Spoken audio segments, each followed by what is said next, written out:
శివారులో శవం, అది కూడా మహిళది. సీన్ ఆఫ్ అఫెన్స్ చూస్తే క్రూయల్ మర్డర్ అది.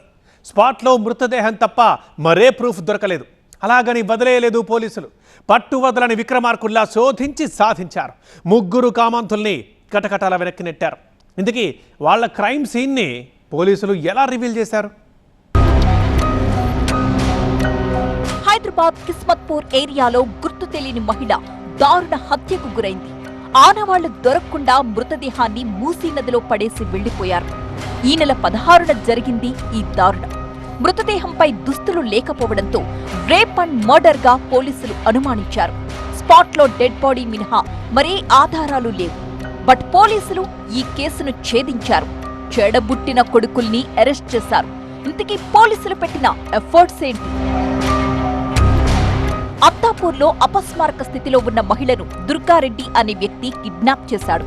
కిస్మత్పురాలో నిర్మానుష్య ప్రాంతానికి తీసుకెళ్లి మత్తుమందిచ్చాడు. ఆ తరువాత లైంగిక దాడి చేశాడు. ఆమె మత్తులో ఉండగానే ఆటోలో తీసుకుపోయి అత్తాపూర్ పిల్లర్ నంబర్ 340 దగ్గర వదిలేసి వెళ్లిపోయాడు. దుర్గారెడ్డి వెళ్లిపోగానే కొద్దిసేపటికి దస్తగిరి, ఇమ్రాన్ అక్కడికి వెళ్లారు. మహిళను ఆటోలో తీసుకెళ్లి లైంగిక దాడికి పాల్పడ్డారు.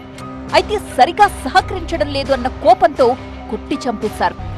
వేరువేరు ప్రాంతాల్లో సీసీటీవీ ఫుటేజ్, ఆటో నంబర్ల ఆధారంగా దర్యాప్తు చేపట్టిన క్లూస్ టీమ్ కీలకమైన ఆధారాలు సేకరించింది.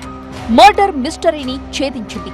హత్యకు గురైంది పాత బస్తీకి చెందిన మహిళగా గుర్తించి ముగ్గురు డ్రైవర్లను అరెస్ట్ చేశామన్నారు పోలీసులు.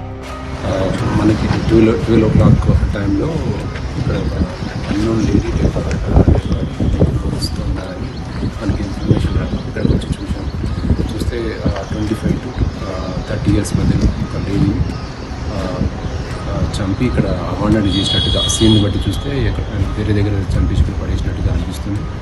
అండ్ తన లేడీ మీద ఎటువంటి ఇంజరీస్ లేవు, బాడీ క్లోత్స్ కూడా లేవు. బాడీని బట్టి చూస్తే 3 days బ్యాక్ తనని చంపి ఇక్కడ పడేసినట్టుగా కనిపిస్తుంది. తప్పు చేసిన వాడు ఎంతటి వాడైనా చట్టానికి చిక్కక తప్పదు. కాకపోతే కాస్త ఆలస్యం కావచ్చు. అందుకు బెస్ట్ ఎగ్జాంపుల్ ఈ స్టోరీ.